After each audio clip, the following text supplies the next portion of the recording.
Hai, Assalamualaikum warahmatullahi wabarakatuh. Kalau biasanya kita melihat introvert di luar sana, mungkin orang yang tidak punya ambisi, orang yang pendiam dan sebagainya, ternyata itu semua salah.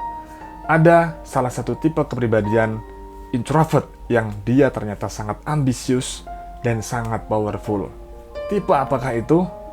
Nggak usah lama-lama, langsung aja kita bahas.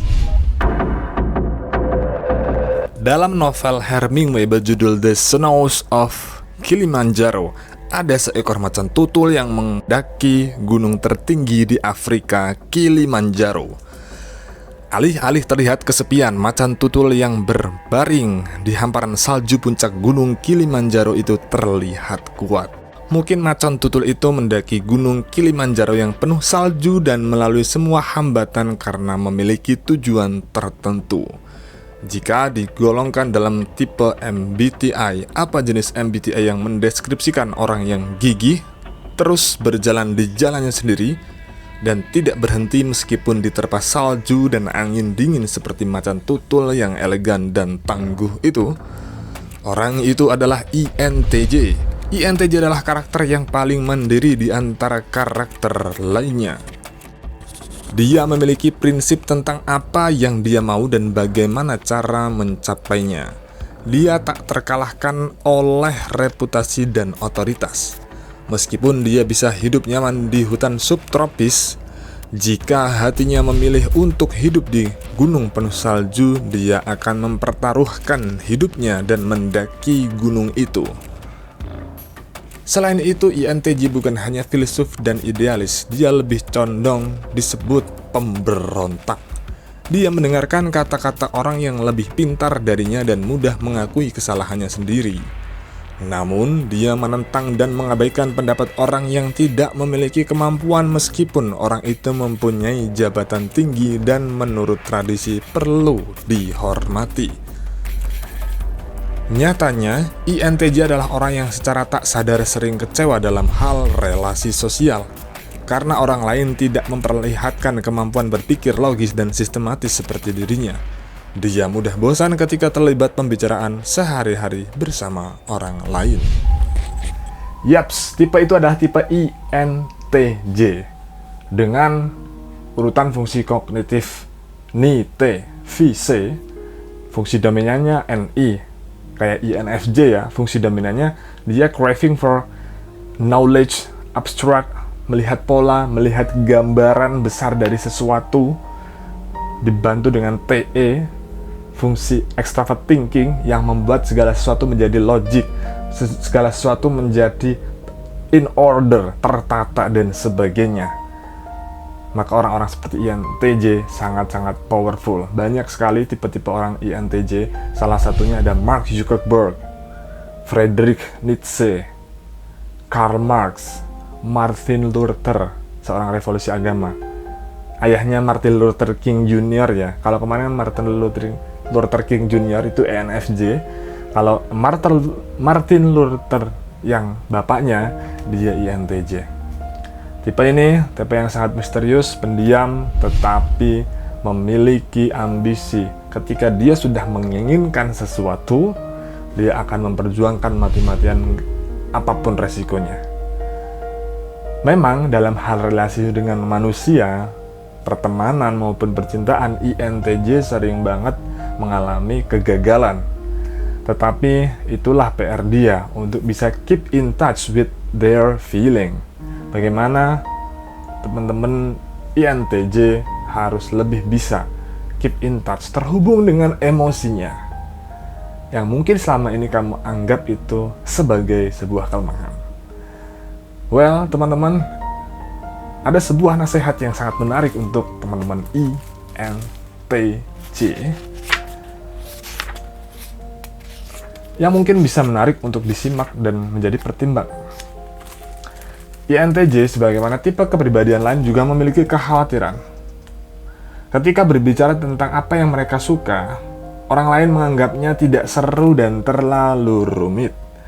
Dia tidak suka bergosip atau cuci mata sambil belanja. Kadang-kadang dia bertanya, apakah aku ini payah dalam bersosialisasi? Ingat, kamu juga pasti bisa merasakannya. Kelemahanmu ada pada hubungan yang akrab. Itu karena kamu bukan tipe orang yang meluangkan waktu untuk mengakrabkan diri dengan semua. Memiliki banyak teman memang bukan hal penting, tetapi manusia adalah makhluk yang tidak mungkin bisa hidup sendirian. Betapapun kuatnya manusia, dia pasti akan memerlukan orang lain sebagai tempat bersandar. Sisimu yang selalu ingin hidup dengan cara yang sempurna memang keren. Hidup dengan bebas tanpa ada rasa khawatir memang bukan masalah besar. Itulah kelebihan positifmu. Namun, cobalah tempatkan dirimu pada macan tutul Kilimanjaro dalam cerita novel yang hidup kedinginan di padang salju. Jika macan tutul itu mau berdiskusi dengan orang lain lebih dahulu sebelum mendaki gunung atau mencari orang yang mau membantu dirinya, dia tidak akan berakhir menjadi es di puncak gunung. Aku mengerti perasaanmu. Memang menyenangkan bisa saling bertukar pengetahuan dan bertemu orang yang bisa diajak bicara. Semua orang dengan kemampuan intuitif pasti mengerti kegembiraan itu. Namun, ada banyak alasan mengapa manusia bisa mencintai atau dicintai. Seseorang bisa dicintai tak hanya karena dia kritis, kompeten, dan juga cerdas. Meski tidak sempurna, seseorang masih bisa mendapatkan cinta. Aku juga berharap kamu bisa mencintai orang lain apa adanya tanpa alasan tertentu. Jangan menganggap relasi sosial sekadar formalitas. Aku khawatir lingkaran relasimu akan semakin kecil dan kamu bahkan bisa berakhir sendirian. Bagian yang sulit kamu hadapi adalah pendekatan dalam hal percakapan. Dalam hidup ada kalanya banyak orang berkumpul dan berbicara tanpa makna atau topik serius. Ada saatnya kamu harus menghabiskan waktu di perkumpulan tersebut. Aku harap kamu tidak terlalu serius dalam berbicara. Percakapan hanyalah alur cerita yang mengalir. Tak ada peraturan tertentu yang harus seragam dan dijaga. Yang ada, kamu akan menjadi lelah sendiri karena terus mencari tujuan percakapan. Orang juga tidak terlalu tertarik dengan percakapan-percakapan yang berat. Orang juga tidak selalu menarik kesimpulan dari segala omongan.